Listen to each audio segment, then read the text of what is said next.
están? Profe, Buenas noches. ¿Todo bien? ¿Todo en orden? Sí, doctor, muchas gracias. Muy bien. Sí, profe, analizando ahí la noticia de hoy. Ujú. Tristes. Muchas noches. El profe tiene una sonrisita, como que muy contento. La noticia del año. Bueno, no se puede cantar victoria todavía. Esperemos el recurso de apelación a ver qué dice. Exactamente. sí, pues, eso todavía falta. En el Pues recurso medida preventiva en plena pandemia es como igual a nada. Un segundito, por favor.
Loving can hurt sometimes, but it's the only thing that I know.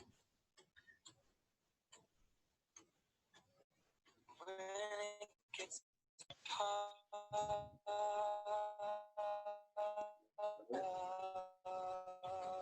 you know it can get hard sometimes.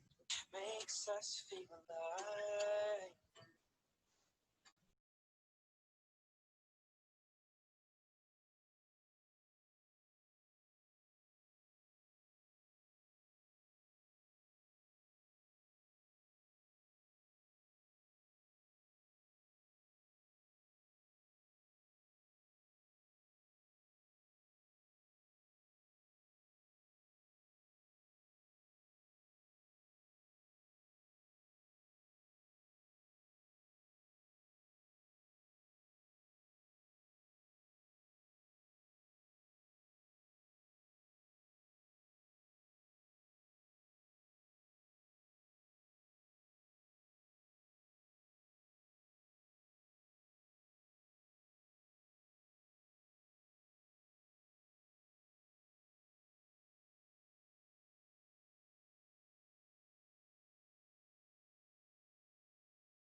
Muchachos, ¿cómo están?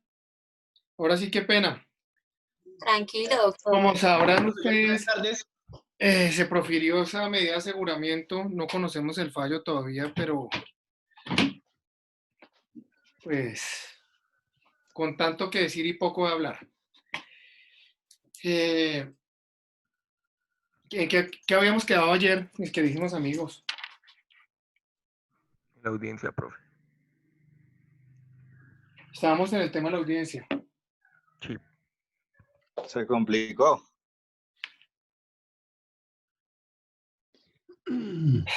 Mucho. Pero ahí estaban diciendo que querían, o sea, habló Cancino y dijeron que si lo iban a juzgar por lo de Diego Cadena, que no tenían argumentos ni pruebas. O sea, que no había por dónde decir. Si querían metérsele por ahí no era. Sí. Porque de ahí no había ningún desprendimiento. Entonces, ahí, ¿qué seguiría, profe? Bueno, lo primero que nosotros tenemos que ver, mis queridísimos amigos, es para, infortunadamente, imponer una medida de aseguramiento en el sistema penal, simplemente con un asomo de duda, se puede judicializar a una persona y dejarla sometida al imperio de la ley. Los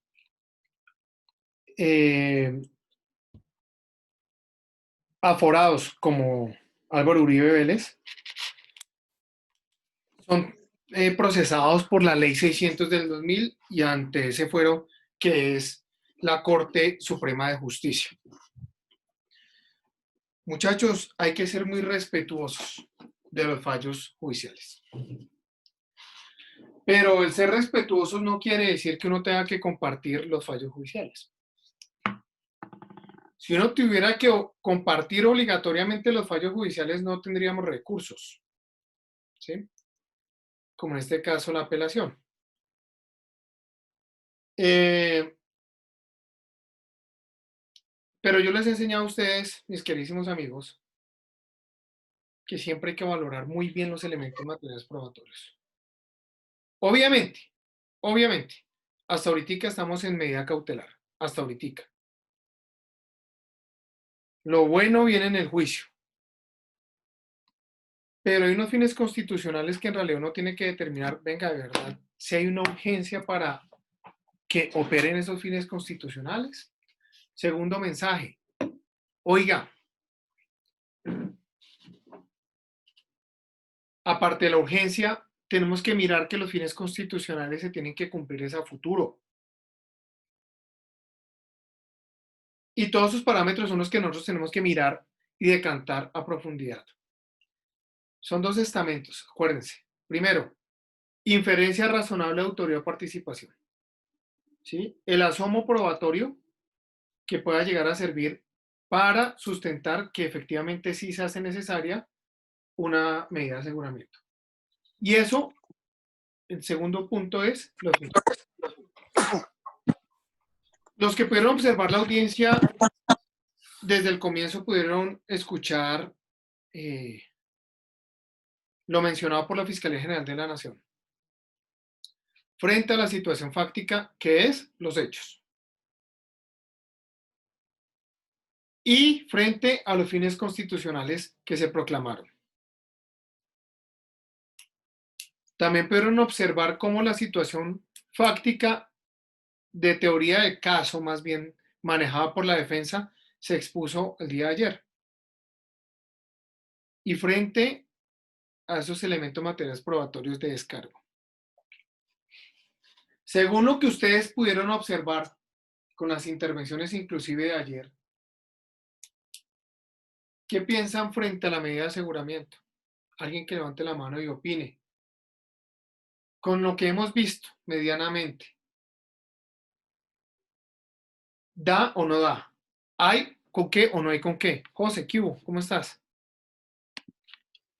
Doctor, buenas tardes.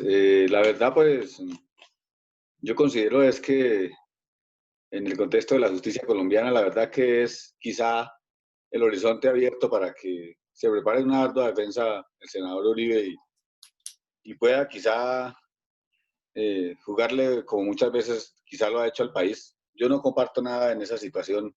Casi que veo más bien una amenaza en la decisión final y cómo podrá la justicia, ojalá se sostenga la Corte y no se dé la vuelta a esta situación. Y pues a mí me parece que en el contexto de acuerdo a la aplicación de la medida de aseguramiento, pues la Corte tuvo que ser muy cuidadosa, no podía salir como salió quizá la Fiscalía cuando la veíamos en la audiencia sin argumentos suficientes, sino con unos materiales de prueba suficientes, razonables, para poder asignarle la medida de aseguramiento al senador. Sí. Pues, me preocupa bastante la suerte del país, porque este personaje pues es una es una figura bastante trascendental que repercute en la vida nacional y pues para uno, uno desde la provincia, porque yo soy un dirigente político de provincia y veo cómo hasta dónde se llega el apasionamiento de la gente, por los sectarismos políticos y el amor hasta la idolatría por ese tipo de dirigentes. Entonces, vaya uno a mirar con todas estas circunstancias lo que puede acarrear esta medida de aseguramiento, inclusive brotes de violencia, de orden público en regiones donde es muy apetecido. Uno no sabe hasta qué punto, igual la justicia no podría ponerse a pensar en eso, sino pues ella debe asignar lo que es. Pero pues de verdad que es preocupante. Desde mi punto de vista es bien preocupante mirar las repercusiones que pueda tener esta decisión de la Corte. Gracias. Vale, perfecto. Jonathan, ¿qué hubo? ¿Cómo estás? ¿Qué piensas al ¿Cómo vas, respecto? profe? ¿Cómo estás? Pues, profe, lo que yo pienso es que eso es una jugada que están haciendo los abogados ahí. Porque él sabía ya, tenía entendido que ya le iban a dictar la medida de aseguramiento. Y de ahí se puede sacar algo para el caso de él, para que ya quede en libertad o para que se quite todos los cargos que le están imputando con el recurso de apelación que va a hacer el abogado, ¿no? El recurso de apelación solo es para mirar si él continúa detenido durante el proceso o va a continuar vinculado pero en libertad. Eso es lo que se va a decantar en ese recurso. Entonces, en realidad, y te lo confieso porque pues yo estoy muy en contacto con ellos por obvias razones, no se esperaban esto. ¿No se lo esperaban? No, no, Entonces sí, es grave. no lo esperábamos porque, ¿por qué no? Pues, porque no hay urgencia de una medida de aseguramiento. Por eso quiero ver el fallo de la Corte. Hay que verlo. Profesor, una pregunta. ¿Y quién, esa apelación también es ante la corte? Sí, Y ellos deciden. pero no los mismos. Lo que pasa es que acá esto lo resolvió fue en una sala de instrucción de la Corte Suprema de Justicia. ¿Ok? Héctor, ¿cómo Buenas estás? noches, Doc. ¿Hoy sí me escucha bien? Perfecto, hermano. Pues, Doc, es un acontecimiento muy duro para la sociedad colombiana. No con esto estoy diciendo que yo soy uribista. Yo tampoco. En el sentido, pues, Doc, usted más que nadie sabe, pues se le devolvió la torta porque ahí estamos viendo la configuración de una falsa denuncia.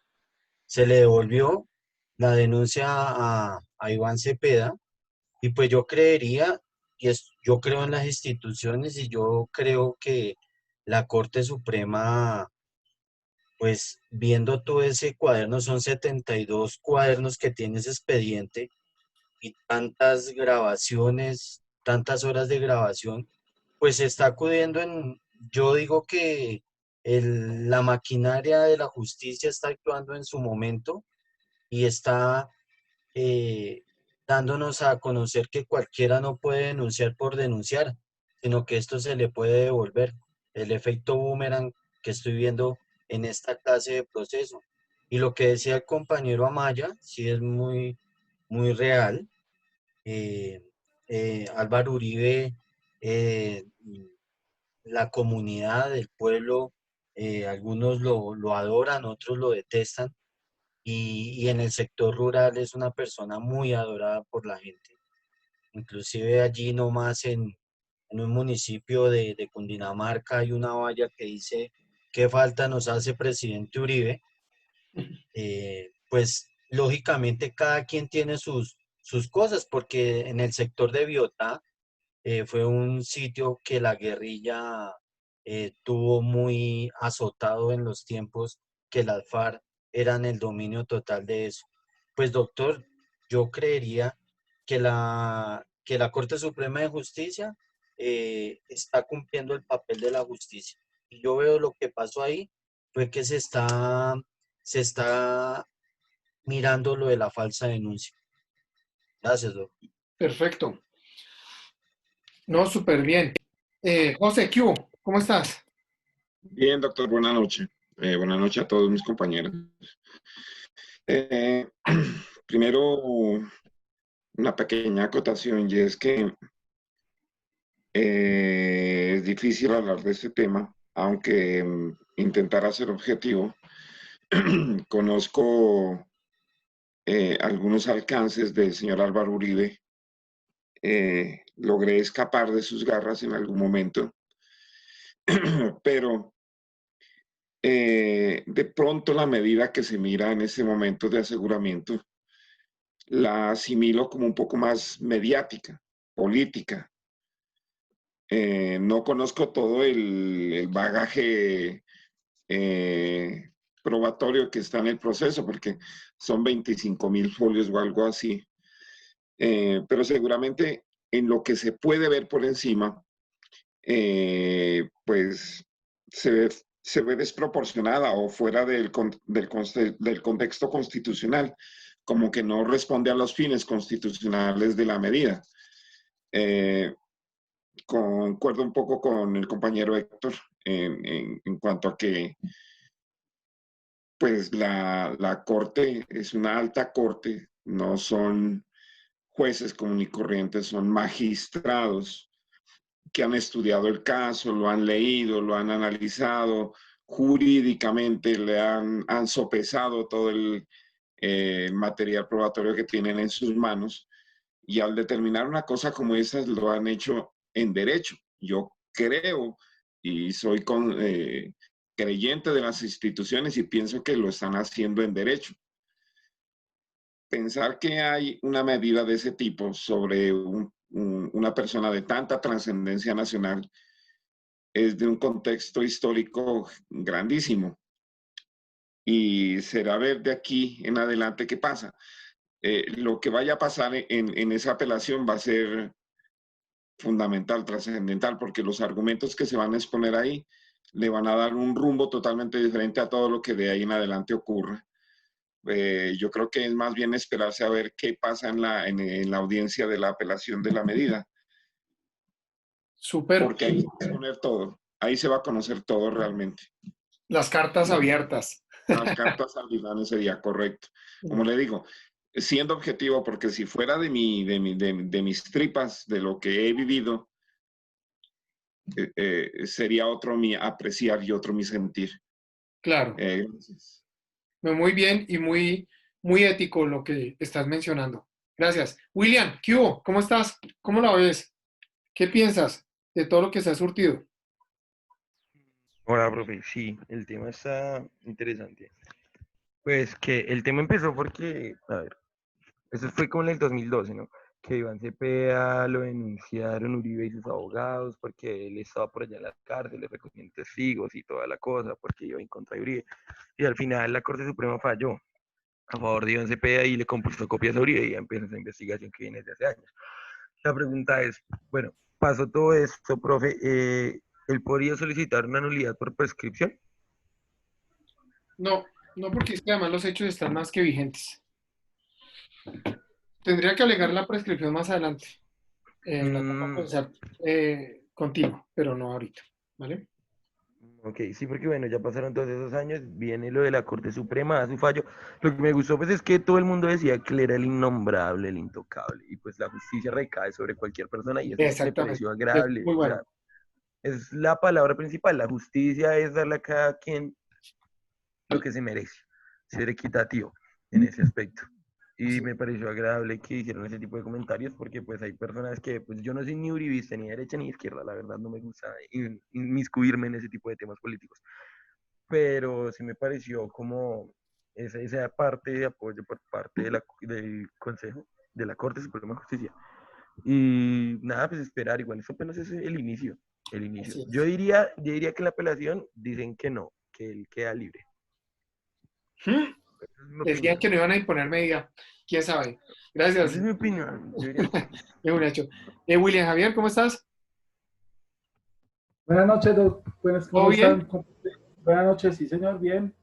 Pues acá, pues mi aporte ahí, sin ponerle tintes políticos ni nada, yo sí creo, como usted lo decía ahorita, pues las decisiones judiciales pues les asiste toda su legitimidad, pero sí pienso que la medida de aseguramiento en contra del expresidente y senador es un poco desproporcionada y necesaria. Desproporcionada, pues también hay que ver la calidad que es, pues, es presidente, y también pues para nosotros yo creo que es un momento importante que está ocurriendo en la historia del país y se va a ver en los libros de historia en 30 años más adelante, y aprender y darle el tiempo, esperar el fallo de la corte y esperar qué más va a trascender más adelante. Perfecto, vale, bien, interesante. Oscar, ¿cómo vas? ¿Qué tal, doctor? Buenas tardes. Bien. ¿Qué Bien. opinión te merece el tema? Bueno, Álvaro Uribe, pues todos sabemos que es un hombre de amores y odios. ¿Sí? Entonces, la mitad lo quieren, la mitad lo odian, tal vez más de la mitad lo odian, en fin, eso no es recurrente. Tenemos también un tema que es lo que su merced ha venido diciendo en las recientes clases, el tema mediático. Acá está opinando todo el mundo mete la cucharada, todo el mundo. Entonces, apenas dijeron, ya mucha gente se le va a decir, no, es que ya está condenado, acá no hay condena todavía. Hasta ahora está como en la investigación, por decirlo así. Sí me parece desproporcionado en el momento, pues precisamente en el cual estamos, y en el hecho de que de todas maneras, pues el hombre estará en casa por cárcel en como 1.500 hectáreas. Entonces tampoco es que tenga una casa por cárcel. Lo que pasa es que sí genera también como esa imagen de que la justicia es para todos, y eso está bien. Eso sí es totalmente justo y necesario el que se presente en un país tan complejo como Colombia, ¿cierto? Pero sí se me hace de pronto un poquito salido de tono en estos momentos. Además de lo que usted dice, creo que nadie se esperaba el que realmente se dictara eso hacia él. Segundo, yo tengo una duda. Esta mañana la defensa solicitó un conjuez. ¿Eso en qué consiste? No, lo que pasaba era que no se estaban poniendo de acuerdo para imponer la medida de aseguramiento, y por eso el día de ayer no se pudo resolver absolutamente nada, porque habían al parecer 3 votos a favor de no imposición de medida y 2 en contra, y se necesitaban 4. Entonces, como si continuaba el día de hoy la situación así, desarrollándose bajo ese mismo derrotero, era necesario acudir a un conjuez, ¿cierto? Que es una figura de un tercero que viene a tratar de dirimir esa situación, a ver ya si se requiere ese mínimo de 4 votos para o no imponer medida o sí imponerla. Pero finalmente hoy se Profe, resolvió. profe, una cosita, pero es que eso era porque una magistrada de los 6 no se declaraba impedida para votar, y por eso la defensa estaba pidiendo un Claro, conjuez para que votara por ella, ¿no era así? ¿qué pasaba? ¿Cuál era el asunto? Vuelvo y repito, como estaban 3-2, porque eh, en realidad solo habían 5 magistrados en sala, se necesitaba mirar la figura del conjuez y seguía empatado Van el tema, 4. ¿ya? Para que se complementara y llegara Ya ya. todos estuvieron de acuerdo, ya estuvieron los 5 votos. Entonces ahí está el asunto. Yo no he visto, ¿ya salió el pronunciamiento? No, yo no lo he visto. ¿Ustedes ya lo vieron o algo? De la corte. Yo vi en No, Twitter que 5 votos a favor. pero ya por internet nos dijeron No lo he visto que fueron ninguno. los 5 votos a favor. Ok, unanimidad. Lo vi en el Twitter de Gustavo Rugeles, no sé qué tan confiable sea. Ah, esto sí es Yo bien. no me acuerdo, pero por el tiempo yo estuve siguiéndolo y ahí dijeron ya porque que habían sido los 5 votos a favor de... No, que los 5 magistrados habían votado a favor, entonces ya no necesitaba el conjuez. Duro. Yo creo, bueno, si toca esperar que salga eh, el fallo, ¿no? Para mirarlo. Muy bueno va a ser mirar eso. Creo que todos los colombianos deberíamos mirar ese fallo por la connotación que tiene, ¿no? Y la importancia de verdad y la verdad, la historia que ha tenido Colombia, ¿no? Es el primer presidente que tiene una medida de aseguramiento. Oscar. Sí, Oscar señor. Mauricio. Sí, señor. Entonces, cuando tú observas la situación, me encanta que tú resaltas y dices, un momentico, él continúa siendo inocente. Y eso es lo que yo quiero que siempre tengan ustedes presentes. Que él continúa siendo inocente hasta que no sea hallado culpable. Viene el tiempo y viene el momento en el cual la defensa tiene que hacer su mejor papel. ¿Listo? Que es aportar la gran mayoría de pruebas. Y es allá donde vamos a buscar que esto logre satisfacer los intereses de la justicia. ¿Listo? De la justicia. Dicen por ahí los que saben que una medida de aseguramiento no se le niega a nadie. ¿Listo? Pero decían que había una excepción que era Álvaro Uribe Vélez. Ya vimos hoy que no. Entonces, por un lado yo aplaudo que la justicia tenga los pantalones y criterios de sacar un tema de estos tan relevante, pero a su vez, sin conocer el fallo, me atrevo a decir que faltaban todavía cositas más. ¿Qué me preocupa? Que esto lo hizo la más alta corporación estatal, ¿cierto? Judicial, la Corte Suprema de Justicia. Vamos a ver qué resulta todo esto. Son días, van a venir días mucho más tensos que los que se han presentado. Pero muy chévere porque preciso ustedes estudiando Derecho, nos cuesta coyuntura, pero no los va a coger con los pantalones abajo a levantar los mocos. ¿Listo? Hugo, ¿qué hubo? Profe, muy buenas tardes, ¿cómo vamos? Bien, ¿tú qué tal? Bueno, bien, profe, bien, pues digamos con algunas inquietudes para quienes somos relativamente neófitos en los temas jurídicos, que creo que somos la mayoría.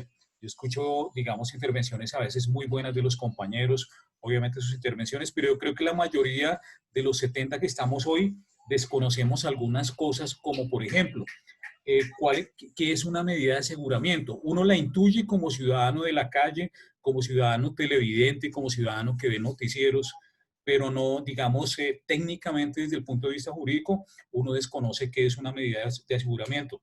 ¿Cuándo procede una medida de aseguramiento? Son cosas, digamos, que eventualmente desconocemos. Me atrevo a decir que la mayoría, no sé, de pronto me estoy sobreestimando y creo que soy la mayoría, espero no ser el único, pero creo que haría, digamos, esto.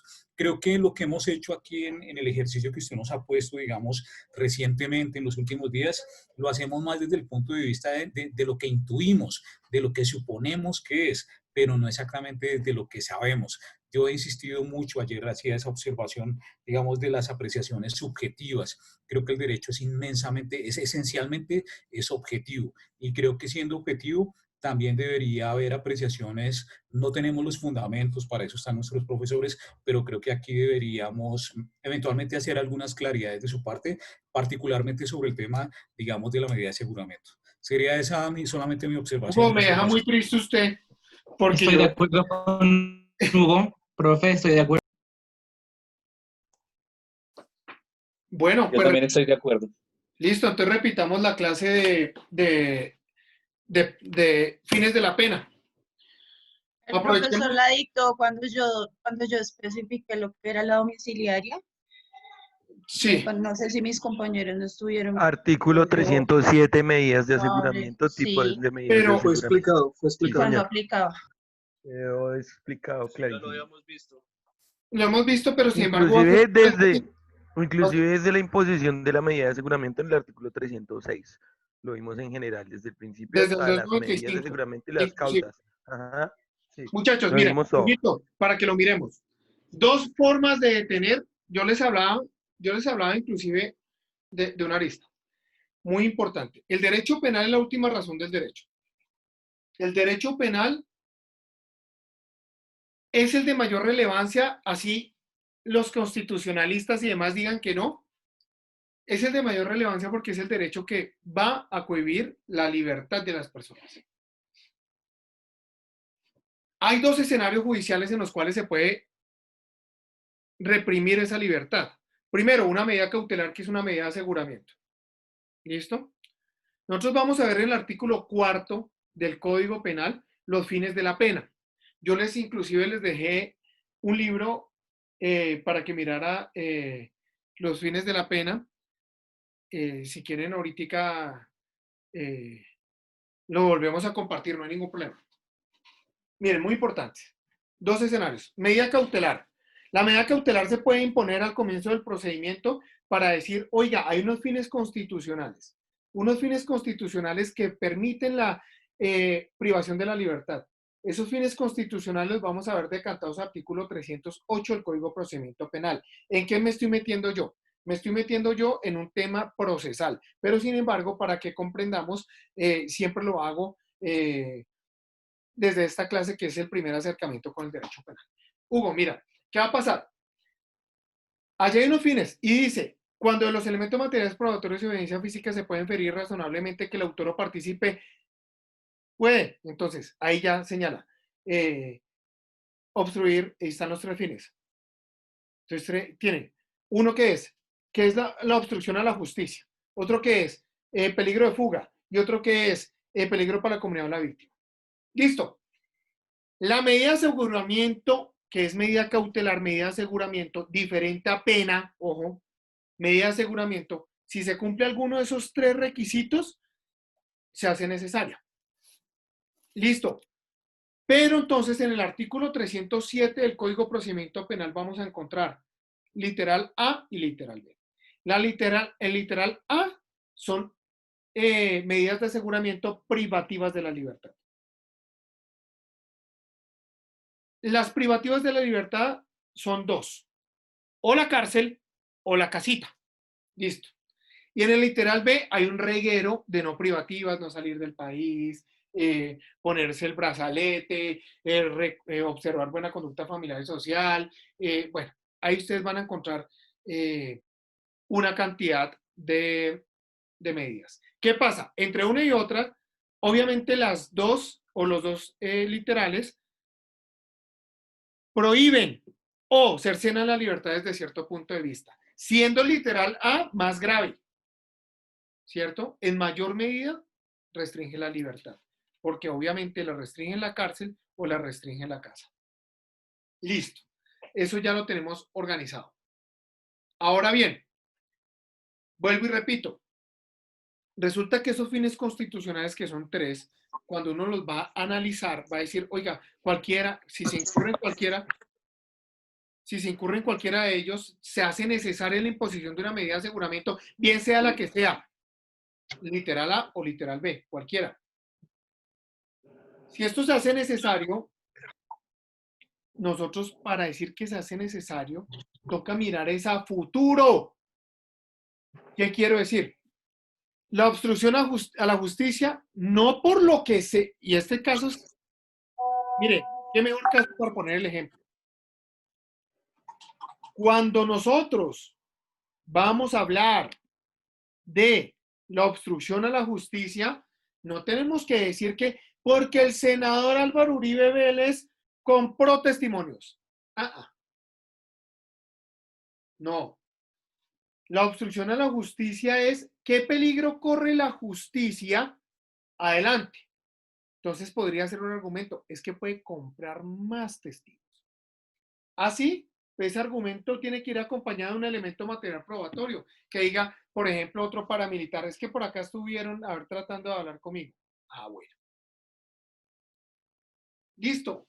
¿Qué peligro para la sociedad o la víctima? Por ejemplo, cuando las víctimas sufren un atentado. Si en este trayecto de tiempo la víctima sufre un atentado, momentico, mire que eso no es lo que sucedió. O sea, no nos estamos refiriendo a los hechos objeto del caso, sino a otra situación aislada. Listo, eso ya puede ser un peligro futuro. Listo. Pero puede converger también el peligro de fuga.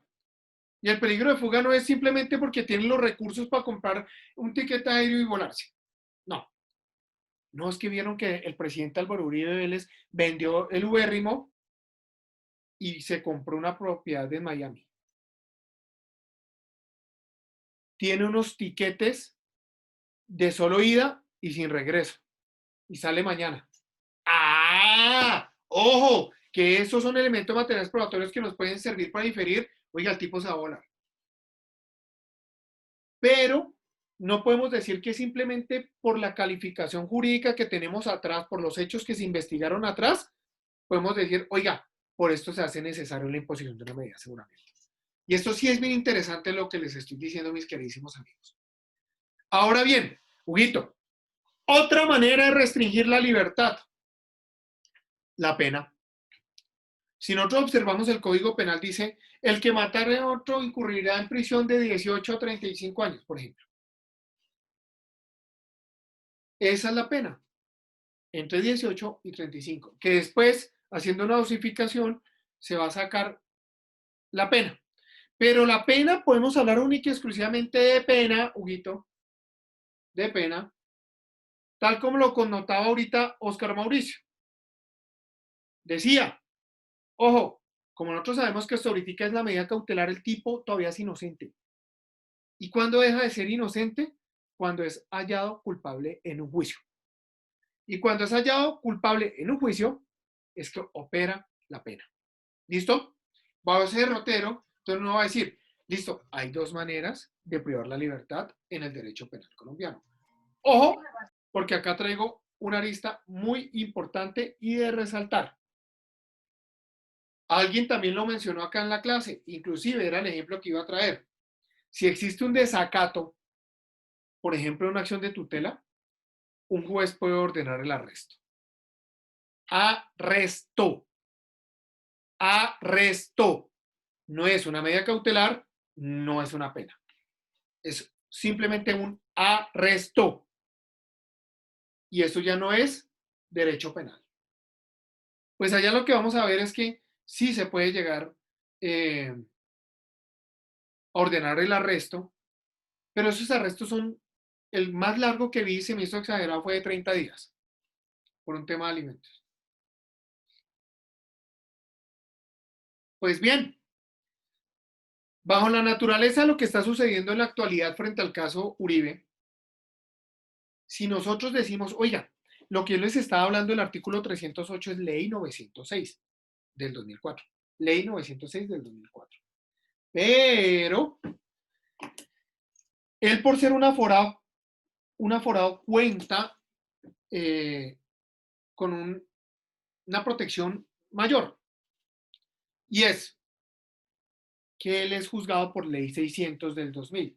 Primer punto. No quiere decir que la ley 600 del 2000 sea más garantista que 906. No, simple y llanamente lo instituyeron así. Los aforados se dan por ley 600 del 2000. Listo. Entonces toca mirar todo esto de los fines allá en esa normatividad. Si me preguntan qué artículo es, yo no lo sé. No la aplico. En mi oficina no la uso. ¿Por qué no la uso? Porque yo manejo solo ley 906. El experto en ley 600 es mi señor padre. Entonces, tenemos que mirar que independientemente de las dos normas, los fines son la misma vaina. Profe, qué pena. Dime. Una preguntita. ¿Todos los que son aforados son juzgados con la ley 600 del 2000? ¿O en ese caso solo Uribe? No, los aforados. Todos. Los congresistas. Es que hay diferentes fueros. Por Sí. ejemplo, un juez de la República tiene un fuero especial que puede ser judicializado, por la ley 906, pero el fuero de él consiste en que tiene que ser investigado es por un juez, por un fiscal delegado, ahí sí ya la fiscalía, ojo, la fiscalía, por un fiscal delegado ante el Tribunal Superior. Y su juez natural va a ser el Tribunal Superior. Ahora, aquí frente a Uribe y los demás congresistas, a ellos no los investiga la Fiscalía General de la Nación, a ellos los investiga directamente la Corte Suprema de Justicia y en especial esa sala de instrucción, que es la encargada de adelantar la investigación preliminar, por decirlo de cierta manera. ¿Listo? Huguito, ¿sigues? Ok, profe. Gracias. Gracias, profe. No, pues tengo ahí un enredo porque, digamos, no sé si el proceso del presidente Uribe lo están llevando, digamos, a través de la ley 600 o la ley 906. No sé si es un proceso netamente, digamos, de carácter oral. Esa sería una inquietud adicional, profe. Ok, bueno, en naturaleza, mira, vuelvo y lo repito. Los congresistas cuentan con un fuero y el fuero es que su investigador es la Corte y eso está instituido ley 600 del 2000. La oralidad propiamente dicha está decantada para el sistema penal acusatorio, que es Ley 906 del 2004. Listo. Pero, sin embargo, las etapas subsiguientes que vienen en el proceso del doctor Uribe van a ser orales. ¿Vale? Lo que nosotros podemos decantar en Ley 906 del 2004 es que todo, absolutamente todo, es oral. Por ejemplo, no estaríamos ahorita esperando lo que resuelva la Corte para que mande, notifique el fallo. No, ya lo hubiese dado en una audiencia. Esa es la gran diferencia, ¿sí? Si hubiese sido por Ley 906. Pero una pregunta. Dime, Sandrita. Lo que dice Hugo, si la Corte Suprema es la que investiga a los aforados, en este caso al señor Uribe, ¿ellos tienen su propio grupo de investigación o en un momento puede decir la Corte que si la Fiscalía ha levantado información del caso de Uribe, ellos pueden pedirle prestado de pronto algún adelanto en la investigación? La Corte Suprema de Justicia normalmente pide apoyo al cuerpo técnico de investigación. ¿Qué es la cosa? Miremos nosotros una situación. La Fiscalía General de la Nación tiene una estructura. La estructura está dividida en Fiscalía General de la Nación y, por otro lado, Cuerpo Técnico de Investigación. ¿Listo? Al nosotros observar cómo es el funcionamiento de esta situación, vemos que en realidad son dos instituciones diferentes, pero cobijados bajo la misma figura de Fiscalía General de la Nación. Hay una clase muy interesante que está colgada en YouTube, en el Colegio de Abogados Penalistas. Ahí hay un docente, el micrófono abierto, muchachos. Ay, sí. Doctor Riaño, por favor, cierra el micrófono. Micrófonos. Listo. Constitucionalmente hablando, podemos encontrar una situación muy particular, y es el dueño de la policía judicial en Colombia es el fiscal general de la nación. Ustedes pueden observar que, por ejemplo, la Contraloría, la Procuraduría cuenta con policía judicial. ¿Sí? Ustedes han podido observar esa situación. En medios de comunicación no hemos podido connotar. Pero, en realidad, el dueño de la policía judicial, según la Constitución, es el fiscal general. La Corte Suprema de Justicia no cuenta con esos investigadores así para todas las labores. Por eso pide apoyo en el cuerpo técnico de investigación. Y desde allí se adelanta. No quiere decir que lo esté investigando, ojo, no quiere decir que la persona la esté investigando la Corte Suprema. No, la Fiscalía General de la Nación. La Fiscalía. Sino, en realidad, es una orden de la Corte Suprema de Justicia. Bajo ese análisis, uno puede llegar a decantar. La Corte Suprema de Justicia puede llegar a tener sus investigadores, claro, pero no cuenta con todo el despliegue investigativo que sí tiene la Fiscalía General de la Nación. Si ustedes observan el caso Uribe, ¿quién realizó las chuzadas de los teléfonos? La Fiscalía. La Fiscalía. ¿Pero por orden de quién? De la Corte. De la Corte. ¿Sí? Entonces, en ese escenario, obviamente la Corte se adelantan procesos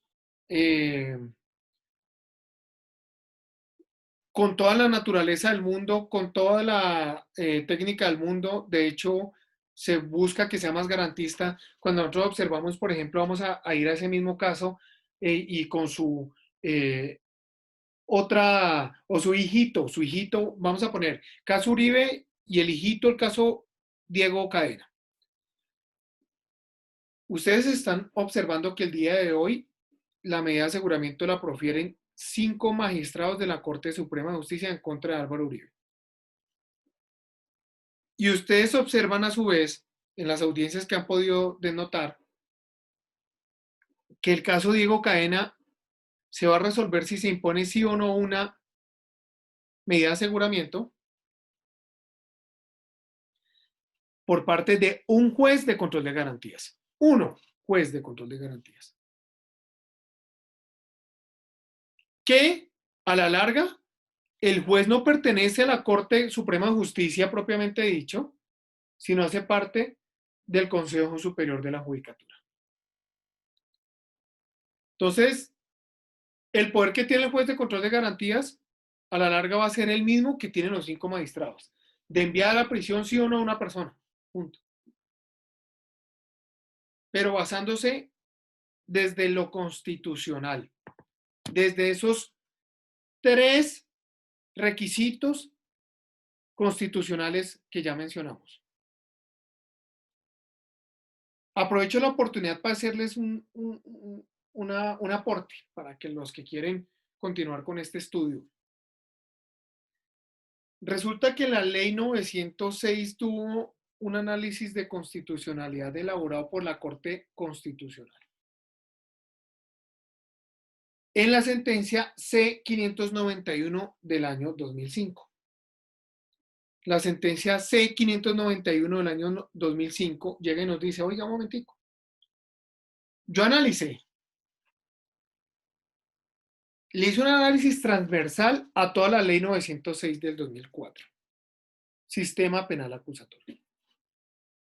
Y pude encontrar y hallar que el juez de control de garantías, por ser el único juez con la potestad de las garantías constitucionales y el que está mayormente llamado a velar por las garantías constitucionales, tiene un superior jerárquico y ese superior jerárquico es la guardiana de la Constitución Política de Colombia, es decir, la Corte Constitucional.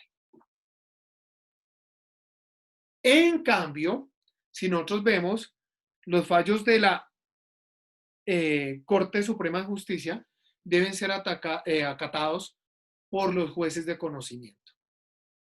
Y aquí hago un paréntesis rápido para que no se confundan. El juez de control de garantías en el sistema penal, y esto lo van a ver por allá en procesal, sistema penal acusatorio está dividido en 4 audiencias propiamente dichas: imputación, acusación, preparatoria de juicio oral y juicio oral.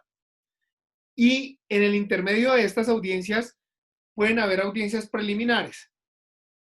¿Cuántas ustedes se imaginan? Acá, por ejemplo, orden de captura, legalización de captura. Después de la imputación puede venir una medida de aseguramiento. Después de la acusación puede haber una búsqueda selectiva en base de datos para buscar una información que es protegida. Y así muchísimas más. Esas audiencias intermedias, preliminares, son adelantadas ante un juez de control de garantías. Juez de control de garantías, que el superior jerárquico, ¿quién es? ¿El de circuito? Consejo Superior de la Judicatura. La Corte Constitucional, profe. Corte Constitucional. Corte Constitucional. ¿Listo? Ahí ya lo vamos cogiendo. Ahora, en la audiencia, ya, esto lo vamos a desarrollar en estos pilares. Entonces, acordémonos: imputación, acusación, preparatoria y juicio oral. Listo, están las 4. Resulta que ante el juez de control de garantías se hace la primera audiencita, la formulación de imputación. ¿Listo?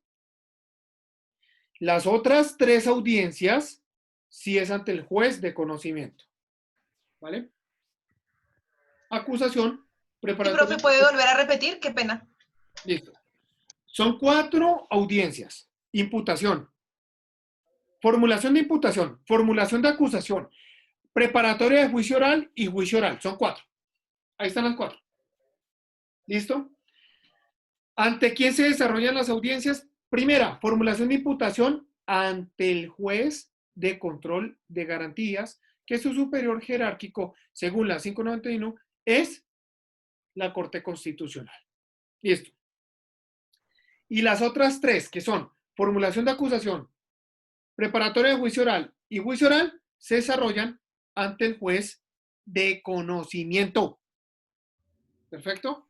que ya es el juez que va a fallar, el que va a decir sí o no es responsable. ¿Listo?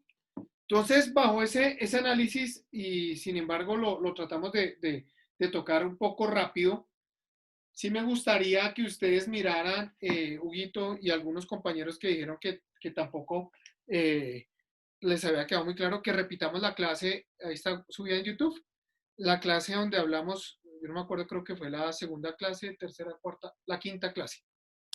Fue la quinta clase. Allá podemos observar. La clase del 29 de julio, doctor. Sí. Allá podemos observar exactamente, mis queridísimos amigos, más explicada la situación de la medida de aseguramiento y de la pena.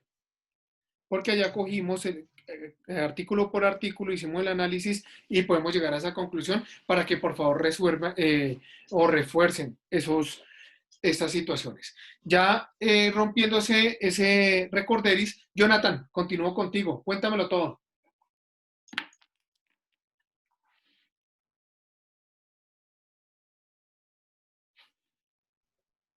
Buenas noches. Hugo, ¿cómo estás? Bien, profe. Es que en este caso yo tengo varias como dudas. Sí. No sé si dentro es decir, la Corte Suprema en este momento tiene un poco de procesos contra Álvaro Uribe.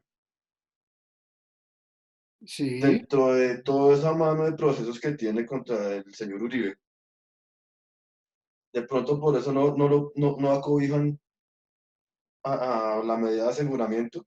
No, es decir, dentro de las investigaciones, otras investigaciones que ellos están haciendo, se dan cuenta que de pronto él sí tuvo que haber sido, por ejemplo, lo de las masacres o otros temas. Yo solo estoy poniendo un ejemplo, pero se dan cuenta que de pronto por las investigaciones sí tuvo algo que ver, entonces por eso le están tomando medidas de aseguramiento, porque se dan cuenta que de pronto puede intervenir por ese lado.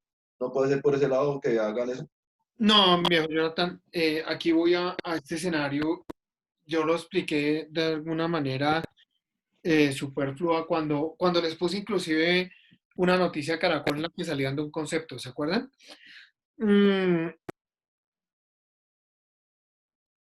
Resulta que cada de esos casos, viejo Jonathan, es independiente, es autónomo. ¿Sí? ¿Qué puede llegar a suceder en un eventual caso, en una eventual situación?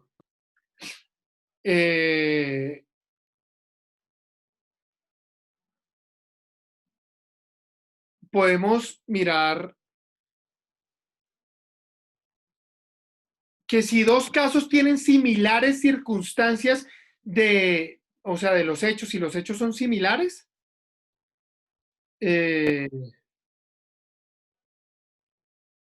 podemos llegar al punto de decir, oiga, se pueden unificar los casos y se manejan bajo un mismo proceso. Entonces, la duda que tienes, te la respondo de la siguiente manera. Es imposible que sea por otros casos.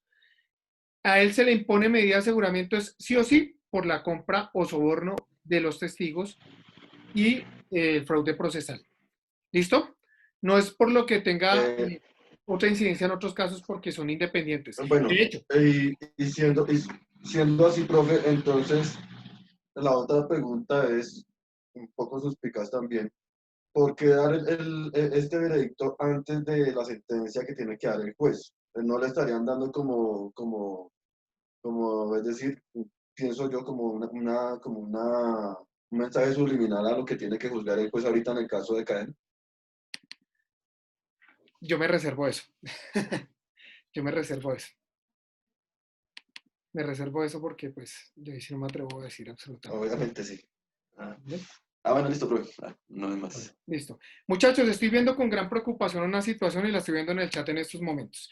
Estoy viendo que hay compañeros que están diciendo que no sabemos en qué parte del contenido programático estamos. Si nosotros observamos el contenido programático, nosotros estamos hablando, no nos hemos desligado de la conducta punible que hemos hablado de la tipicidad, estamos tocando la antijuricidad y la culpabilidad, pero también estamos hablando de los fines de la pena. estamos hablando muy bien de los fines de la pena. Yo, desde el comienzo de las clases, les dije, yo no sigo al pie de la letra el contenido programático porque simple y llanamente no lo alcanzamos a desarrollar en la misma manera, porque yo soy un poco más rápido y les hablo un poquito más allá. Estoy viendo que no se está entendiendo lo de la medida de aseguramiento. No me interesa que no se entienda, porque eso no es objeto de esta materia. Eso es objeto de procesal penal, que yo estoy siendo generoso con ustedes al momento de llegar y decirles, me encanta la idea, que conozcan un poquito más a profundidad, les estoy dando los visos que ustedes deben ver después de haber visto penal general y ahí sí el procedimiento penal. Sin embargo, bajo esas circunstancias, creo que suspendemos el tema. Quería que participaran en audiencias y vamos a continuar entonces en estos momentos con antijuricidad. Muchachos, ya habíamos hablado de la tipicidad, habíamos hablado de las conductas dolosas, habíamos hablado de las conductas culposas y habíamos hablado,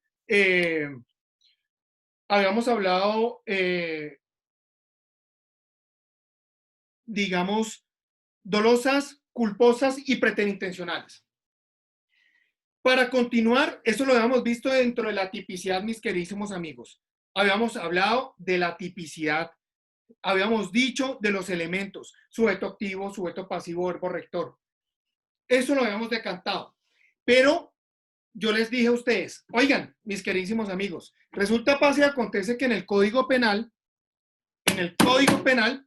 vamos a encontrar que todas las conductas son dolosas. Y alguien, por favor, voy a bajar las manos porque no voy a continuar con esto. Por favor, voy a hacer otro tipo de preguntas. Alguien que recuerde, mis queridísimos amigos, ¿cómo está constituido el dolo? Profe, si no estoy mal, el dolo es tener el conocimiento más la voluntad de querer hacer la acción. Exactamente. Conocimiento de la ilicitud y voluntad. Perfecto.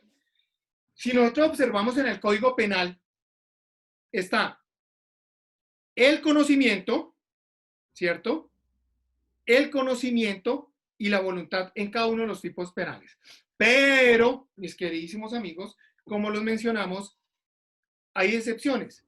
¿Cuáles son las excepciones? Las excepciones son nada más y nada menos cuando las conductas son culposas. Y decíamos, cuando la conducta es culposa, siempre el artículo va a decir que es culposa. ¿Recuerdan ustedes cuando hacíamos lectura del artículo 108 del Código Penal?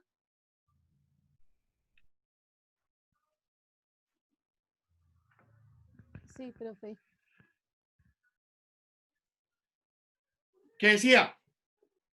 El artículo 108 del Código Penal decía, el que matare a otro. Fíjense, y repito el asunto, que cuando nosotros observamos el que matare a otro, en ningún momento está diciendo el que matare a otro por dolo, ¿cierto? Pero si nosotros nos vamos al artículo, el 103 es el homicidio, ¿no? Y creo que es el 108, o si mal no estoy, ¿alguien me puede verificar el de homicidio culposo? El artículo 108 del Código Penal es muerte de un hijo fruto de acceso carnal violento. 109, mi hermanito, porfa. Sí, 109 y 110 Listo, es vale. declaración punitiva. 109 tenemos homicidio culposo. El que por culpa matare a otro incurrirá en prisión de 32 a 108. Exactamente. El 103 dice el que matare a otro. El 109, que ya es a título culposo, dice el que por culpa. Y alguien, por favor, recuerda cuáles son los generadores de la culpa. El conocimiento. Lo previsible. La no prevención de lo La previsible. negligencia, la imprudencia y la impericia. Eso, Jenny. Es eso. Precisamente esos son los derroteros que yo necesito que miremos. ¿Listo? ¿Cuáles son, Jenny? La negligencia, la imprudencia y la impericia. Eso lo vimos. Eso lo vimos. Eso lo apreciamos. Pero resulta, mis queridísimos amigos, que también existe otra calificación dogmática que es la preterintención. ¿Se acuerdan que hablamos de preterintención? Sí, señor. Excede Sí, la sí, conducta. Sí, señor. Profe, es cuando el resultado va más allá de lo que se prevé. Exactamente. Conducta. El exceso de conducta, lo que está connotando el compañero, es eso. ¿Qué pasa con la preterintención? Ejemplo más claro. Más claro que canta un gallo no hay otro. Miren. Yo tengo ganas de darle en la jeta a Andrés Rodrigo. Y voy y le meto un puño. ¿Qué estoy cometiendo ahí? ¿Esto es doloso, sí o no? Sí, doloso. Sí, señor. Sí, señor. Sí, porque tiene la intención. Listo. Que lo Lo premeditó. pensó y lo ejecutó. Debería hacerlo. Claro. Pero resulta, pasa y acontece, mis queridísimos amigos, que cuando brinco y le meto el puño, el hombre se va para atrás, cae y se desnuca. Resultado, muerte. Preterintención. Preterintención. Preterintención. Preterintención. Nada más y nada menos preterintención. O sea que no quería matarlo. No quería matarlo, pero sí quería lesionarlo. Solamente causarle un daño. Matarlo, ¿sí? pero lo lesionó. Pero... Ah, ok. Exactamente. No quería agredir, no matarlo. Exactamente. Sí quería... En este caso, profe, ¿Se tipificaría el delito? homicidio preterintencional. Como homicidio preterintencional. Profe, en ese caso, bueno, preterintención es el exceso de exceder la conducta. Ahí, si la persona no hubiese tenido ese dolo, no hubiese tenido esa intención, ya se vuelve culposo, porque pues la mata, pero pues no tenía como el conocimiento. ¿Sí? Repíteme que no te entendí mucho. A ver. O sea, la preterintención es tener la intención de causarle daño a alguien Exactamente. y exceder la conducta, o sea, causar un homicidio. Pero si la persona no tiene esa intención de causarle el daño a alguien y aún así comete, en ese caso, la conducta punible, homicidio, ahí ya se tornaría un delito culposo. Culposo, exactamente. Sí. Profe, yo tengo una pregunta. Pregunta la pregunta. Cuando yo estaba en el colegio, un compañero le iba a hacer zancadilla a otro compañero y pues sin querer queriendo el muchacho se resbaló, se cayó y efectivamente murió. Pero pues ahí no imputaron cargo ni nada. ¿Y qué se podría hacer? Bueno, eso ya hace mucho tiempo, ¿no? Pero hay que pudieron haber hecho los papás o hay que hubieran hecho en el caso. Fíjate que hay una regla de experiencia, ¿cierto? Y la regla de experiencia es, si yo le voy a hacer zancadilla a alguien, me puedo imaginar el resultado, ¿cierto? ¿Cierto? Yo puedo saber que la persona se va de jeta y se baja los dientes. Eso lo puedo yo prever. O me lo puedo imaginar. Me lo puedo proyectar. Acuérdense de esto que yo les hablaba, que era un problema del berraco, del dolo eventual y la culpa con representación. Acuérdense de eso. Tran. Yo me imagino el resultado. Fíjense la diferencia entre dolo eventual y culpa con representación, que es una línea delgada que dice todo el mundo que la encuentra y nadie la encuentra. Yo me represento el resultado, pero me importa un carajo el resultado. Te vas en tu carro a toda y viene el semáforo en rojo y en vez de frenar aceleras. Cierras los ojos sin importar. Culpa con representación. Yo me represento el resultado, pero realizo maniobras para evitar el resultado. Ejemplo. Voy en el carro. Sé que el semáforo se pone en rojo. Lo que hacemos normalmente los colombianos. Van a amarillo y el amarillo es acelere, marica. Ese Acelere, es hijo de madre. Pase rosadito, dice. Uno acelera. Entonces, al acelerar, resulta que yo veo al fondo que va a cruzar un niño en una bicicleta. Pero yo calculo y digo, yo alcanzo a irme por la izquierda, no lo voy a atropellar, el vehículo va más rápido y sin embargo, si lo veo muy cerca, pues freno. Y resulta que por más que haya intentado hasta inclusive frenar, lo atropella y lo mata, ahí existe la culpa con representación. Se representó el resultado, realizó maniobras para evitarlo, pero no lo pudo evitar. Doctor Diego. Profe, ¿y un disparo al aire? ¿Un disparo al aire? Un disparo al aire se viene a realizar como doloso. Porque, Doctor. Dame un segundito, hago el paréntesis ahí para terminar ese. Dale. Porque resulta que cuando uno dispara al aire, está ejecutando una actividad de riesgo prohibida, entre otras cosas, que exceden los parámetros normales establecidos. Usted puede disparar un arma cuando tiene en peligro su vida, no simplemente cuando se le dé la gana. Si usted dispara el arma protegiendo su vida, inclusive así sea un disparo al aire y después mató a otro, ahí, si usted tiene salvoconducto y todo, puede existir un eximente de responsabilidad. Pero, si lo hago simplemente porque yo soy el putas, porque puta me da aseguramiento Uribe, ¡pa, pa! Y uno de esos proyectiles impacta en la humanidad de una persona, ya responde usted por dolo eventual. ¿Listo? A mi papá le pasó, profe. Mi padre y Profe. estaban golpeándonos el portón duro, o sea, agarrándolo a patadas. Mi papá sacó el revólver, disparó al aire, la bala pegó en la azotea y le dio a uno de ellos en una pierna. Entonces, claro que estoy hablándole de hace más de 30 años. Sí. Pero sí tuvo a mi papá en vueltas, como dicen ahora. Ajá. Sí, sí, sí. Sandrita, ¿tú me ibas a decir? Doctor, su merced habló sobre el artículo 22 sobre el dolo, pero aquí se me puede dar un ejemplo, es que acá hay un paréntesis que dice, también será dolosa, o el comportamiento también es doloso cuando es posible prever la realización de la infracción como probable y su no producción se deja al azar. ¿Me puede dar de ese pedacito donde dice también será dolosa un ejemplo? Que es que ese pedacito no lo entiendo. Ese es mi vida hermosa, nada más y nada menos que el dolo eventual. Ah, ese es el del... Ah, carajo, listo. Ya entendí. O sea que ese es el que hablaba el compañero del tiro al aire. Exactamente. Por ejemplo, otro evento. Yo me encuentro una granada vieja y está un grupo de uribistas allá en la esquina. Yo le quito el broche de seguridad y lanzo la granada.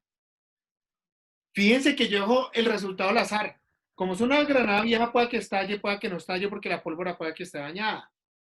¿Sí? Ojo, yo dejo librado al azar, puede que reviente y puede que no reviente. Y si no revienta, ¿por qué respondo? ¿O no respondo? Sí, responde porque que Intención, usted quería intento, ¿no? intimidar la apología. Tuvo Es la una apología. ¿Sería la tentativa? No, intento. Se responde No, por eso es el un intento porque por el intento. ya la votó. Eso ya es Eso intentar que no lanzó, funcionó. intento Eso no homicidio. funcionó, pero además lo intentó. Exactamente. ¿Qué pasa? Que cuando es para acabar un grupo político, social o étnico, hay una disposición legal diferente que viene siendo desde la apología del delito y demás en La adelante. apología del genocidio. Y entonces tenemos que mirar que eso lo van a estudiar más a profundidad porque eso sí no tienen que ver con seguridad en el siguiente curso. Pero sin embargo les digo, por ser ese grupo político, respondo por otra conducta, pero en calidad de tentativa. ¿Listo? ¿Por qué? Ahora voy para ese punto de la tentativa. Quiero tratar de terminar esto rápido porque voy a hablarles de una situación. Estaba connotando lo del dolo, haciendo el repaso de la culpa, haciendo el repaso de la preterintención, haciendo el repaso de los generadores del dolo, los generadores de la culpa y la preterintención. Juan Camilo, cuéntame. Profe, la verdad no me quedó claro el dolo eventual. Dolo eventual, cuando dejo el resultado librado al azar. Vamos a poner otro ejemplo. Vamos a poner el ejemplo.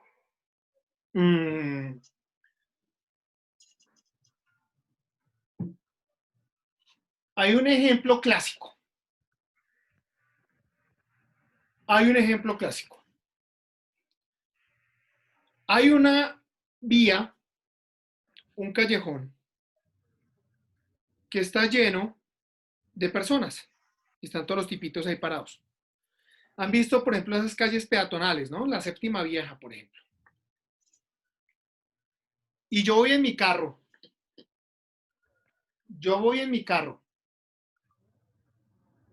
Y me meto a toda mierda por la calle llena de gente.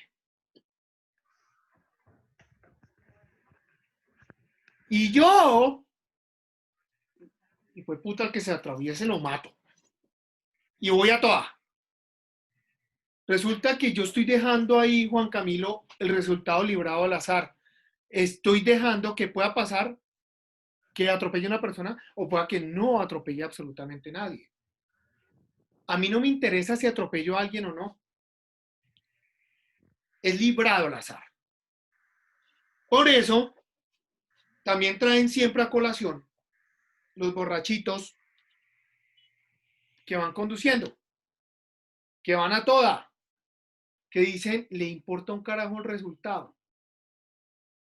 Obviamente, la persona se va a imaginar el resultado, lo puede tener visto, puede decir, yo puedo que atropelle a una persona, pero el ingrediente es en decir, me importa un carajo. Otro ejemplo que yo podría traer a colación es de doble eventual. Veo que las personas están a cierta distancia, diferenciándose conmigo.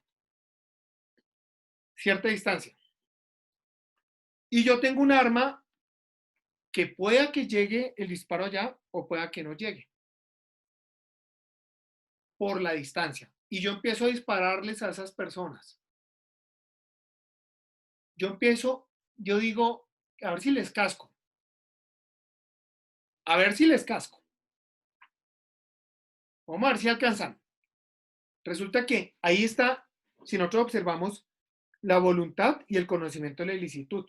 ¿Qué quiere decir? La voluntad, que yo estoy viendo a ver si les casco, y el conocimiento de la ilicitud es que si los casco los mato. Y eso es reprochable. Listo. Ahí están esos dos ingredientes. Pero yo dejo librado al azar en que alguno de esos proyectiles sí llegue a impactar a una persona. Contrario censo, culpa con representación. Volvemos al escenario, la calle peatonal, me meto allá con el vehículo va sin frenos, yo no puedo frenar, no tengo cómo ejercer maniobras para tratar de frenar el carro, sino solo tratar de frenar con caja el vehículo. Pero aparte de eso, yo voy pitando y gritando por la ventana, ¡voy sin frenos! ¡Voy sin frenos! Fíjense que yo estoy haciendo maniobras para evitar el resultado, porque el resultado yo sí me lo estoy imaginando. Yo estoy imaginando que obviamente voy rápido sin frenos, en una calle peatonal puedo atropellar a alguien. Fíjense, Juan Camilo, la diferencia con el dolo. El man es, si se me atraviesa uno, me lo lleva. Tiene intención. En el otro, no. ¿Listo? ¿Quedó claro? Doctor, Sí, o sea que en ese dolo eventual que usted habla, ahí se hablaría sobre ese error vencible e invencible, ¿o no? Sí, pero exactamente. Sí, allá vamos viendo todos los errores, todo el tipo de circunstancias, pero hay que analizar cada circunstancia en particular. ¿Qué viene siendo vencible? En realidad, en este escenario, ¿cabe el error vencible o cabe el invencible? No, el invencible. Es que, no sé, ¿cómo se llama el otro docente que nos dio clase? ¿El doctor Henry? No, mentira, es el doctor Henry. Él hablaba sobre un tema de un cazador. El cazador. Pero entonces, vencible sería si yo, bueno, él hablaba sobre un caso que es el cazador que va en el bosque y piensa que es un bejuco, creo que era y se mueve. Pero en el bejuco y se mueve, y disparó. Ese sería el invencible. Pero entonces el vencible sería si yo como cazador estoy de pronto en esos deportes que es de caza, que ya sabe que realmente pues se podía prever que esas cosas no pasen. Si lo tomo como si fuera un perdóneme. Tú vas a ir a cazar. Mira para que lo entiendas bien. Tú vas a ir a cazar. ¿Y qué vas a cazar? ¿Arbustos? No, tú vas a cazar animales, ¿cierto? Sí, pero por deporte. Ese sería el invencible. Ajá. Ah, no, mentiras, el vencible. Exactamente. Pero entonces, mira este ingrediente que te voy a dar acá. Yo no le puedo disparar a un árbol porque sí, porque creo que hay un animal, ¿cierto? Si yo soy un cazador profesional, yo le disparo a un animal cuando vea al animal.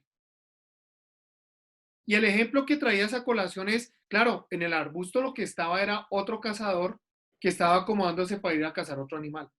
Que eso es un ejemplo clásico. Otro ejemplo que les voy a traer. Está el vigilante del banco, creo que ya lo había mencionado, y llega un tipo con un aspecto poco ortodoxo, y llega el tipo y hace... El celador cree que va a sacar un arma de fuego, saca su arma de amparada y le mete 2 tiros y lo mata. Y en realidad lo que el tipo iba a sacar era su billetera para poder consignar un dinero en una cuenta. ¿Cómo lo ven ustedes ahí? Delito imprudente. Claro. Claro, de hecho, doctor, yo creo que hubo una situación así en una discoteca, no recuerdo en qué año, simplemente pues se quedó mirando como a esta persona y entre tragos y todo esto, la persona se sintió perseguida, se sintió amenazada, como que este tipo me está mirando mucho, este tipo me va a hacer algo, no sé, algo así pasó. Y pues efectivamente pues hizo el movimiento que usted acaba de hacer, pero era que iba a pagar o iba a sacarnos, y el otro agarró y dijo, defensa, es defensa, y agarró y le disparó. Pero era porque esta persona tenía también su rollo, ¿cómo se dice? Ay, se me va la palabra. Tu antecedente. Sí, o sea, como que uy, no, ya hizo eso, exactamente como lo acabo de mencionar. Entonces, Su pecado. y lo otro es que no recuerdo cuándo fue ese caso, pero eso pasó y se conoció. Y el tipo alegaba que él se había sentido amenazado y lo había hecho por defensa propia. Yo conocí un caso, mira, conocí un caso muy particular cuando trabajé en la unidad de vida, y era una teniente del ejército. La teniente del ejército en esos días habían dado un operativo grande contra las FARC. Y en ese operativo, que entre otras cosas fue muy bueno, dieron de baja a un pocotón de guerrilleros. Habían llegado unas amenazas y todo, y esa mujer iba muy prevenida. Iba en su carro y de un momento a otro se le mete un taxi. Ustedes saben cómo a veces son los taxistas, que son irrespetuosos. Metió el taxi a que voy yo, quítese. La vía la llevaba ella. Y ella creyó que le iban a cerrar,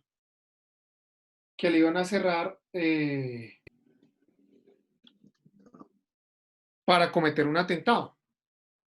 Cuando en el instante que a ella se le mete el taxi, pero era por ganarle la vía, ella saca un arma de fuego y le dispara. Resulta que el disparo pegó en el paral del vehículo y se estaba procesando por tentativa de homicidio. ¿Cómo lo ven ustedes ahí? Profe, yo diría que también hay que ver la psicología de un trauma psicológico. fuera la Sí, guerra. sí. Entonces, Podría tratar como trauma psicológico de la teniente. claro, sí. Claro, pero si habría un error o no. Claro, sí hay un error. Sí.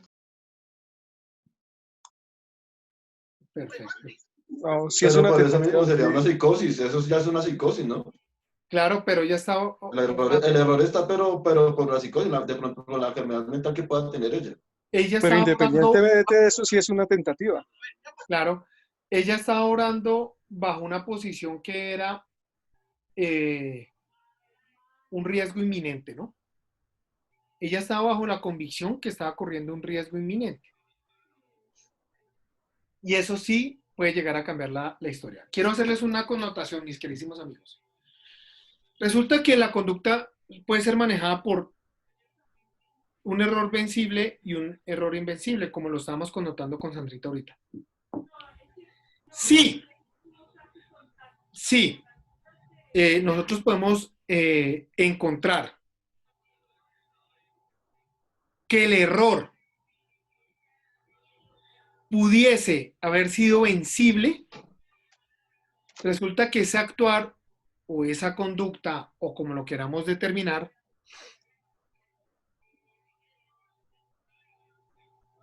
sí o sí podrá ser castigado si la ley lo tiene previsto, pero, mis queridísimos amigos, cuando lo tiene previsto, lo tiene señalado, lo tiene encaminado a una conducta culposa.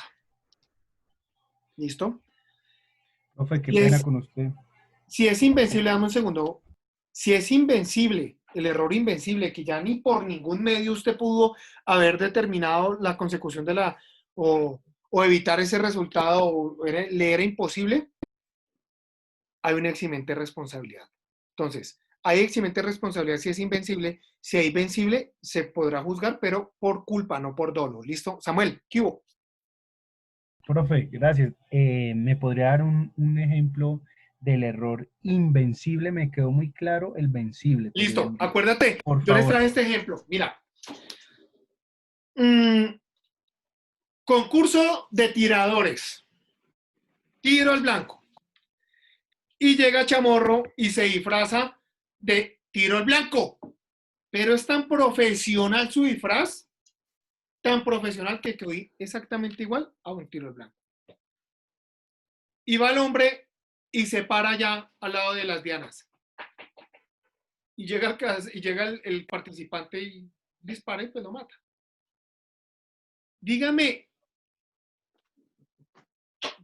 viejo Samuel, si había alguna manera para que ese tirador supiera o pudiera vencer ese error. Pues, profe, el tirador desconoce que ese es el tiro al blanco real. ¿Sí?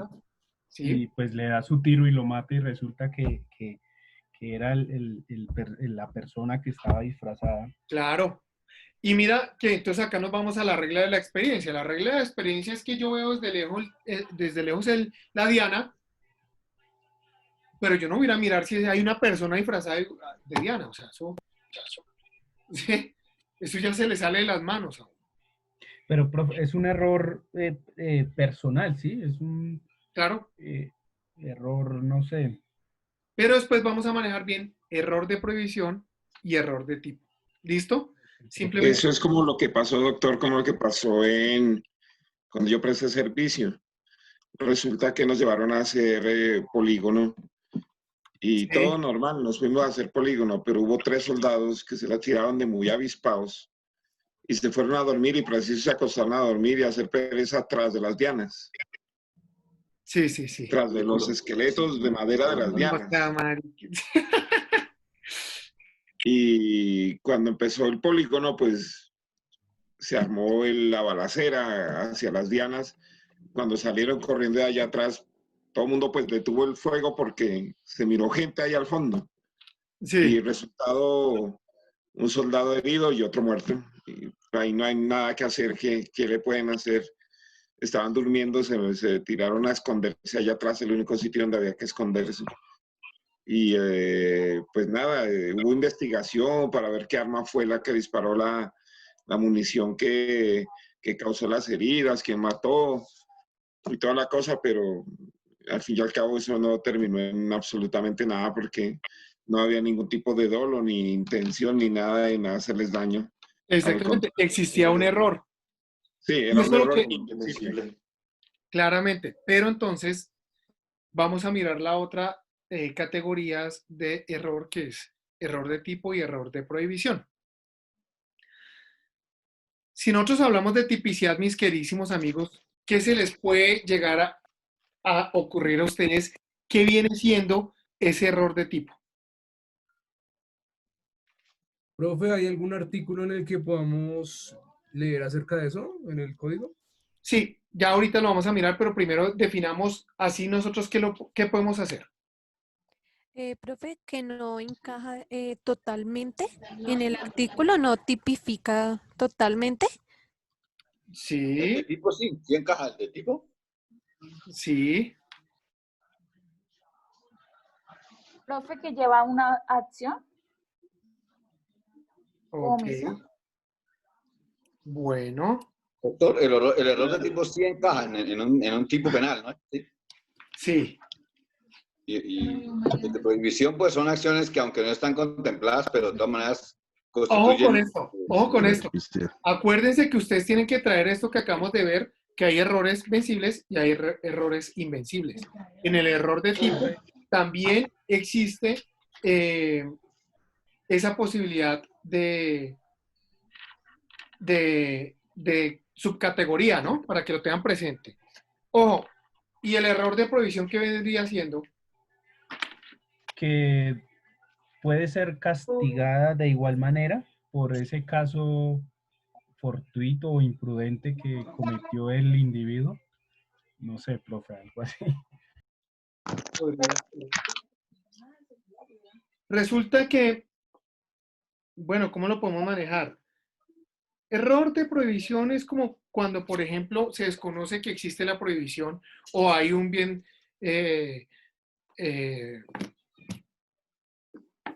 Profe, bien tengo objetivo de cuidado. Dime. Profe, el error de prohibición es cuando el autor que hace el hecho piensa de una forma equivocada cuando comete el error. Cuando tú dices más o menos, mira, lo que yo te voy a decir es que desconoce que está prohibida la conducta. Ok, gracias. Doctor, ¿ese no fue el ejemplo que su merced dio, el tema del aborto? Cuando una persona en el país donde está realiza un aborto, pero se viene acá a Colombia, ¿ese sería un error de prohibición? Exactamente, lo que están diciendo ustedes dos al tiempo. Ay, Se desconoce la normatividad. Si bien es cierto, nosotros llegamos y decimos,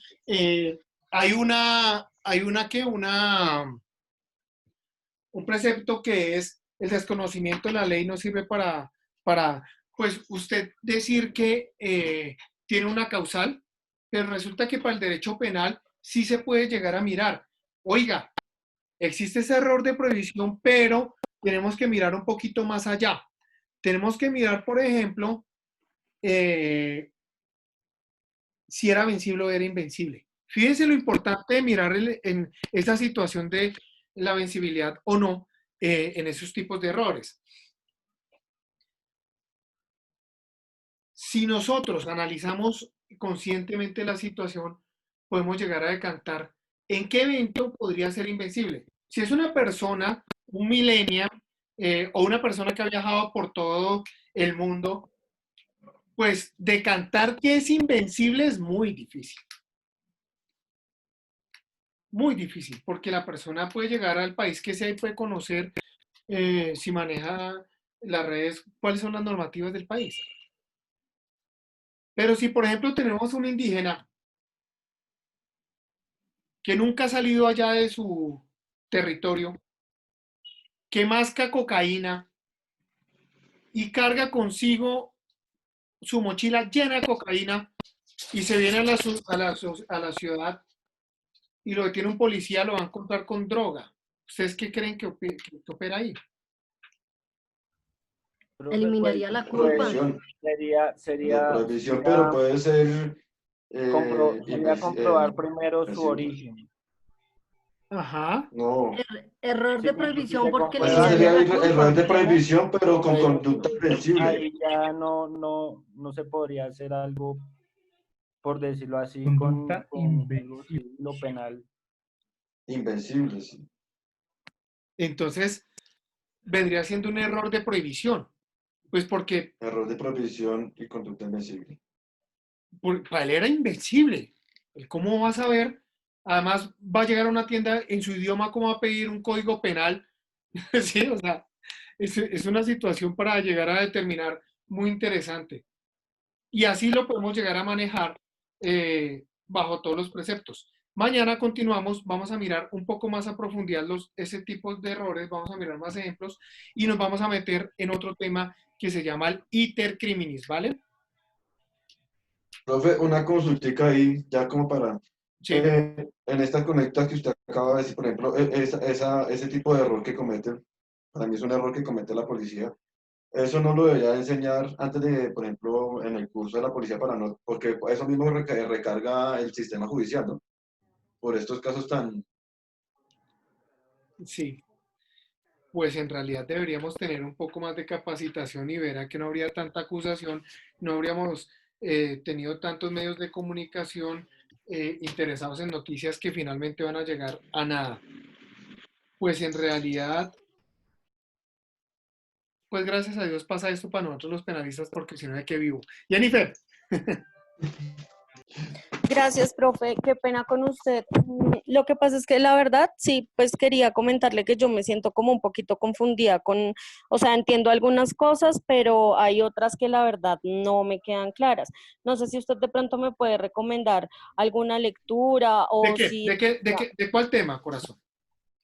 Por ejemplo, lo último que estábamos viendo del error invencible, el tema del error de tipo y error de... Eso la verdad a mí no me queda claro. No. Tengo claro de pronto como los conceptos básicos que el profesor nos ha dado, ¿sí? Como dolo, preterintención, los conceptos básicos, pero así ya, por ejemplo, como esto de error de tipo y error de invencible, que son ya como casos como tal, si no los tengo muy claros. No sé si de pronto usted me puede dar algo. No, tranquila. Mañana lo voy a explicar, como te digo, voy a hacer la clase de mañana, vamos a ver error de tipo, error de prohibición, vamos a trabajar cada uno de ellos desde la óptica de lo vencible y lo invencible, para que estén más tranquilos. Simple y llanamente me parece bien que se haya hecho ese paralelo de una vez para que vayan medio comprendiendo qué puede ser vencible y qué puede ser invencible. Y vamos a ver eso y también vamos a ver el intercrímenes, que es otro tema nuevo que les voy a traer. No te afanes. Doctor, qué pena, del una delito. pregunta. Vale, profe, muchas gracias. Uno puede, de lo que su merced hablaba, pues el error puede ser vencible, invencible, puede ser de tipo, puede ser de prohibición, pero puede haber un error de prohibición vencible, ¿eso también se puede dar? Lo dejamos para mañana. Ok. Voy a traer ejemplos para que lo analicemos y lo miremos muy bien. ¿Listo? Chévere, profe, muchas gracias. Profe. Y les voy a traer Muy amable, profe. unas lecturas Muchas que les voy gracias, profe. a poner para que hagan la lectura del Manual de Derecho Penal de Fernando Velázquez. Frente a esos puntos, Son los voy a corticas, colgar. ¿cierto, ¿Listo? profe? Dime. Son corticas. No, son corticas. Son cada una como de 20 páginas y son 7. No, mentiras. Pero derechos de lectura, ¿sabes? No se preocupen, es bien corto. Simplemente para que vayan llevando ¿Cómo se como... llama? ¿Manual del Derecho Penal de qué? De Fernando Velázquez. Yo le tomo foto a lo que Gracias. necesitan y lo comparto con ustedes. ¿Listo? Listo, profe. ¿Lo Gracias. cuelga o lo gracias? Yo lo cuelgo en el aula. Muchas Y también se los plataforma? puedo enviar al grupo. ¿Listo? Ah, bueno, vale, listo. Gracias, profe. Listo, profesor. Muchísimas Muchas gracias. gracias. Hasta mañana, profesor. Mañana doble quinto. Gracias, profe. Hasta mañana, Gracias, profe. profesor. Gracias. Hasta luego. Dios lo bendiga.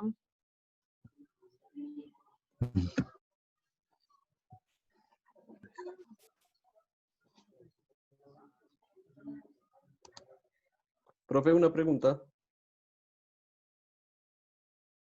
Mi hermano, dímelo. Es que estoy acá mirando una vaina. En el artículo 444 hay el 453 del Código Penal. Delitos por los cuales ha sido investigado o sea, Uribe. Perdón. Delitos que tienen beneficio y subrogados de penales. Por ende, este señor no pisará un centro de reclusión, ¿sí es verdad? No.